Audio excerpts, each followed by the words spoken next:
hello, this is Sartaj and welcome to NTV Health. Water ఏంటి, ఎలాంటి water తాగితే మంచిది? సో ప్యూరిఫైడ్ వాటర్కి అండ్ చాలా ఉన్నాయి కదా, బాయిల్డ్ వాటర్ ఎందుకు తాగాలి, క్యాండిల్స్ పెట్టి ఒకప్పుడు అయితే మనం ఫిల్టర్స్ పెట్టుకొని క్యాండిల్స్ పెట్టుకొని వాటర్ ప్యూరిఫై చేసేవాళ్ళం. సో ఏ వాటర్ మంచిది, అసలు వాటర్లో ఉన్న ఈ క్వాలిటీస్ ఏంటి, డిఫరెంట్ కైండ్స్ ఆఫ్ వాటర్స్ ఉన్నాయి, అవేంటి అనేది తెలుసుకోవడానికి మనకు చెప్పడానికి వీ హ్యావ్ జీవీఎన్ రాజు గారు విత్ us. హలో అండి. హలో. మీరు అన్నట్టుగా ఈ వాటర్ గురించి చాలామందికి ఏంటంటే they are taking it for granted. ఏమవుతుందంటే నీళ్ళే కదా, దాని గురించి మళ్ళీ కొత్తగా మేము తెలుసుకునేది ఏముంది అని, అలాగే అందరిలాగానే నేను కూడా అనుకున్నాను.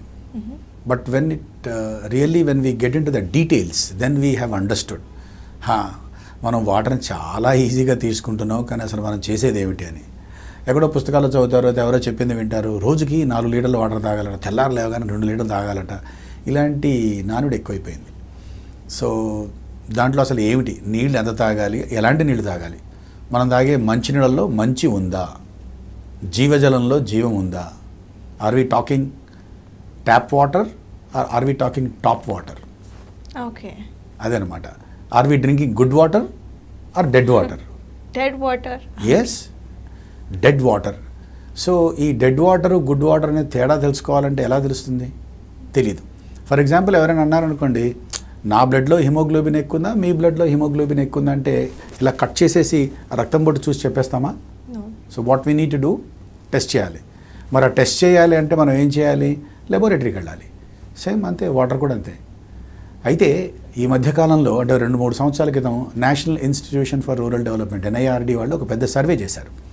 ఆ సర్వే అంత పేపర్లో కూడా వచ్చింది, మీడియాలో వచ్చింది, మినిస్ట్రీ ఆఫ్ ఎన్వైరన్మెంట్ వాళ్ళందరూ కూడా దానికి అన్నీ చెప్పారు. ఏమిటంటే అసలు భారతదేశంలో ఎక్కువ మంచి వాటర్ ఎక్కడుంది అది మొత్తం సర్వే చేస్తే, అటు ఢిల్లీ, అటుపక్క మహారాష్ట్ర, అటుపక్క కేరళ, అటుపక్క తమిళనాడు, కర్ణాటక అన్నీ చేస్తే ముంబైలో ఉన్నటువంటి మున్సిపల్ వాటర్ ఈజ్ మన ఇండియన్ బ్యూరో స్టాండర్డ్స్కి చాలా దగ్గరగా ఉన్నాయి. Okay, and it is good, బాగుంది. మిగతా చోట్ల ఎక్కడ? ముంబైలో. ఎందుకంటే అక్కడ surrounded by lot of reverse అవి ఉన్నాయి కాబట్టి బాగుంది. సముద్రం ఉన్నా కూడా అవి కూడా ఉన్నాయి. సో ఈ విధంగా తెలిసిన తర్వాత ఇంకొకటి ఏమిటంటే, ఎందుకు ప్రతి ఊళ్ళల్లో కూడా ఈ మినరల్ వాటర్ ప్లాంట్స్ అని పెడుతున్నారు? సో నిజంగా మినరల్ వాటర్ ప్లాంట్ పెడుతుంటే దాంట్లో మినరల్స్ ఉన్నాయా, లేకపోతే ప్లాంట్ పెడుతున్నారా? మరి ప్రతి ఊళ్ళో కూడా మున్సిపల్ వాటర్ ఉంటుంది కదా, మరి మున్సిపల్ వాటర్ ఏమవుతుంది, ఏం చేస్తున్నారు దీన్ని అని సర్వే చేశారు.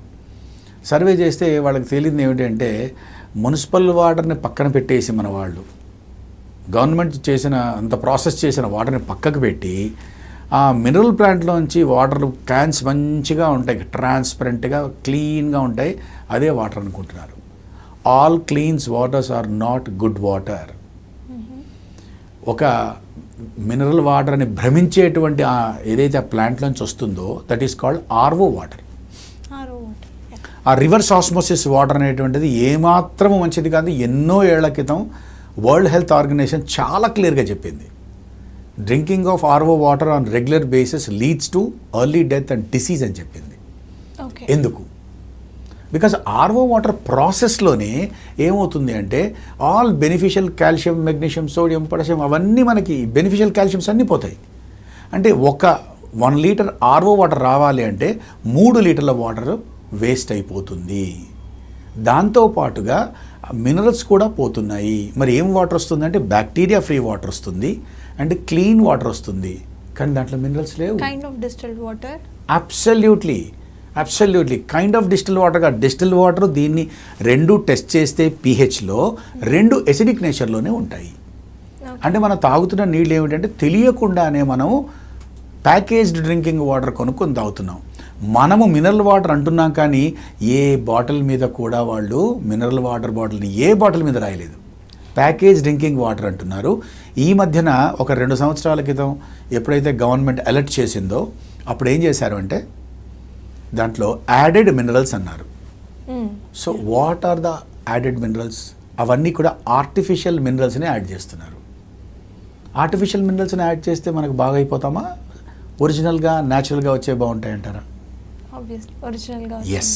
So the problem is there.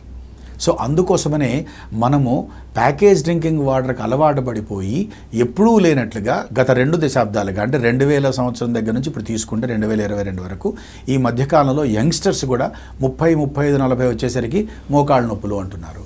ఎందుకంటే తాగే నీళ్ళల్లో మినరల్స్ లేవు. సో న్యాచురల్గా మోకాళ్ళ నొప్పులు వస్తాయి.